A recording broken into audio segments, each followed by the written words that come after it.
AP liquor scam సంబంధించి రాష్ట్ర వ్యాప్తంగా పెద్ద దుమారం రేపుతుంది. జగన్మోహన్ రెడ్డి గారు లిక్కర్ స్కామే జరగలేదంటున్నారు, కక్షపూరితంగా చర్యలు పెడతామంటున్నారు. ఇంకోవైపు ఇప్పుడు ఎవరైతే ఇబ్బంది పెడుతున్నారో వాళ్ళందరి పేర్లు నోట్ చేసుకోండి, నేను వచ్చిన తర్వాత తాట తీసా తొక్క తీసా సినిమా చూపిస్తాను అంటున్నారు. మీ అభిప్రాయం ఏంటి జగన్మోహన్ రెడ్డి గారి మీద, ఏపీ లిక్కర్ స్కామ్ మీద? బ్రో ఇప్పుడు నేను ఒక దొంగతనం చేశాను అనుకో బ్రో, దొరికిపోయాను, నేను చేశానని ఒప్పుకుంటానా? సో జగన్మోహన్ రెడ్డి గారు కూడా అంతే. సో నేను లిక్కర్ స్కామ్ చేయలేదు, కావాలని అరెస్ట్ చేస్తానంటే కావాలని అరెస్ట్ చేయాలనుకుంటే జగన్మోహన్ రెడ్డి గారు ఇప్పుడు బయట అయితే ఉండరు బ్రో. కక్షపూరితంగా రాజకీయాలు చేయాలనుకుంటే అధికారంలోకి వచ్చి 1 year అవుతుంది కదా. సో ఈలోపే జగన్ గారు జైల్లో ఉండాలి. ఎందుకు? చంద్రబాబు నాయుడు గారిని అరెస్ట్ చేసినందుకు. సో అలా కక్షపూరిత రాజకీయాల కోసం కాకుండా సో ప్రూఫ్స్ కోసం చూస్తున్నారు.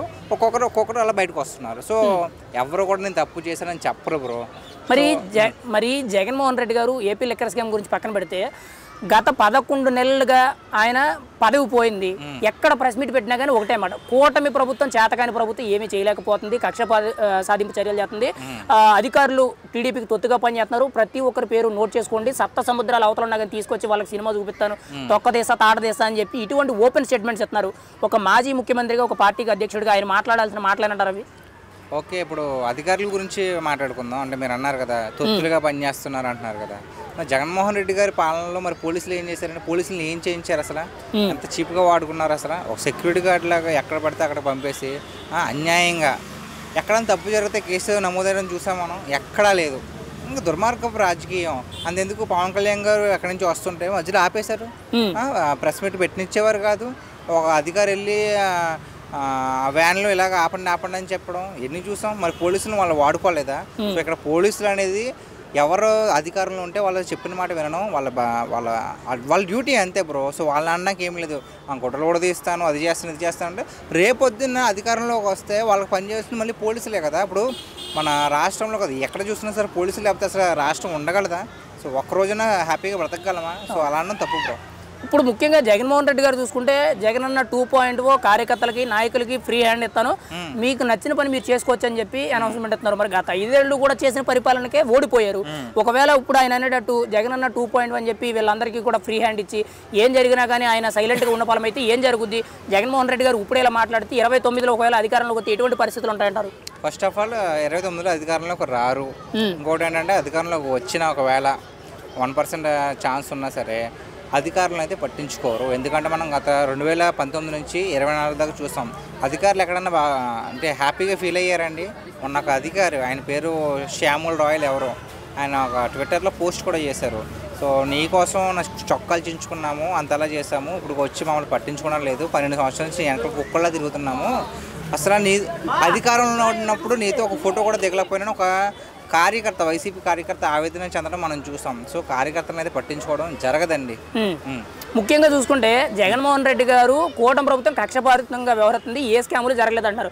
అంటే గతంలో వాలంటీర్ స్కామ్ కానీ, మైనింగ్ స్కామ్ కానీ, ఇసుక స్కామ్ కానీ, క్వార్జ్ స్కాములు కానీ, భూ కబ్జాలు కానీ, ల్యాండ్స్ మైనింగ్ కానీ, ఇలా రకరకాలుగా కొన్ని వందల రకాల స్కాములు, కొన్ని వేల కోట్లు దోచేశారని చెప్పి ఇప్పటి వరకు కూడా కూటమి ప్రభుత్వం సిట్ అధికారులు, సిఐడి, ఏసీబీ అండ్ ముఖ్యంగా ఈడీ, ఎన్ఫోర్స్మెంట్ డైరెక్టరేట్ సంబంధించిన ప్రతి ఒక్కటి కూడా ఇన్వెస్టిగేషన్ జరుగుతుంది. మరి జగన్మోహన్ రెడ్డి గారు జరగట్లేదు అన్నారు, ఇక్కడేం వీళ్ళు బయటికి తీస్తున్నారు, ఏది నిజం?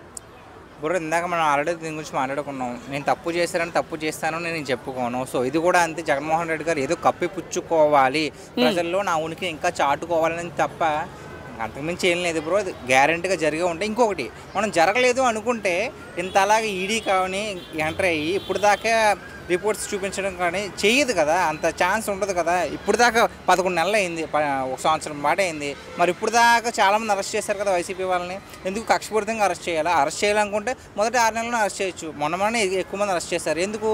ఈ సిట్ దర్యాప్తులో తెలియని నిజాలు కావచ్చు, చాలామంది ఉన్నారు. సో అలాగా ఆధారాల వల్లే అరెస్ట్ చేస్తున్నారు తప్ప కక్షపూరితంగా అయితే ఏం కాదు. ఏపీ లిక్కర్ స్కామ్ అసలు జరగలేదని చెప్తున్నారు, కానీ 3,500 కోట్లకు పైగా జరిగిందని పెద్ద ఆరోపణ. అయితే ఇందులో 1000 కోట్లకు పైగా బంగారం అనేది దుబాయ్కి చేరించి అక్కడి నుంచి మళ్ళీ ఇండియాకి హవాలా రూపంలో మనీ లాండరింగ్ చేశారు. దాన్ని రియల్ ఎస్టేట్, సినిమాల్లో అండ్ హాస్పిటల్ రంగాల్లో ఇలా పలు రకాలుగా పెట్టుబడులు పెట్టారని చెప్పి ఇప్పుడు ఒక ప్రధాన ఆరోపణ బయటకు వచ్చింది.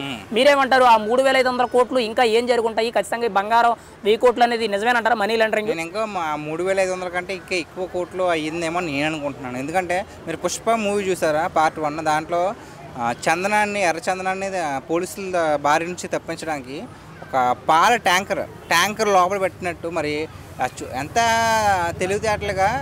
సో బంగారం ద్వారా అంటే డైరెక్ట్గా క్యాష్ అయితే మళ్ళీ దొరికిపోతామని చెప్పేసి బంగారం, ల్యాండ్లు అది ఇది చేశారు. సో గ్యారంటీగా మనం చూసాం కదా, కారులో కూడా దొరికింది వాసుదేవరెడ్డి అనే దాంట్లో రసీదులు కూడా దొరికాయని. సో ఆధార్ లేకుండా అయితే జరగలేదు బ్రో. ఆధారాలు అయితే ఉండే వీళ్ళు చేస్తున్నారు, కానీ ఇంకా టైం పట్టుద్ది. ఈ బిగ్ బాస్ ఎవరు అందరికీ తెలుసు, మీకు తెలుసు, నాకు తెలుసు. బట్ అది సాక్ష్యంగా చూపించాలంటే కొన్ని సాక్ష్యాలు దొరకాలి, దాని గురించి వెయిట్ చేస్తాం. ఇప్పుడు దాదాపుగా 128 మంది వరకు కూడా ఈ కేసులో నిందితులు కానీ సాక్షులు కానీ విచారించారని తేలింది ఏపీ లిక్కర్ స్కామ్లో. అయితే ప్రతి ఒక్కరు సమాధానం కూడా తాడేపల్లి ప్యాలెస్ నుంచి మాకు ఆదేశాలు వచ్చాయి, మేము చేసామని అంటున్నారు. అంటే తాడేపల్లి ప్యాలెస్లో ఏం జరుగుతుంది, ఖచ్చితంగా ఈ బంగారం కానీ ఈ డబ్బు కానీ ఇటువంటి స్కాములకు సంబంధించిన పూర్తి వివరాలు అక్కడే ఉంటాయంటారా? తప్పకుండా బ్రో. ఎందుకంటే తాడేపల్లి ప్యాలెస్ కావచ్చు, లేదంటే బెంగళూరు యలహంక ప్యాలెస్లో సో ఎప్పుడు వెళ్ళినా సరే ఇద్దరు వ్యక్తులను కలుస్తారు జగన్మోహన్ రెడ్డి గారు. ఒకటి గోవిందప్ప బాలాజీ, ఇంకొక అతను ఎవరో ఉన్నారు. సో ఎలాగ మధ్యాహ్నం వచ్చిన డబ్బులు ఎలాగ జగన్మోహన్ రెడ్డి గారికి చేర్చాలి, అది ఇది అనే ఒక ప్లాన్ ప్రకారం సో చేస్తున్నారు.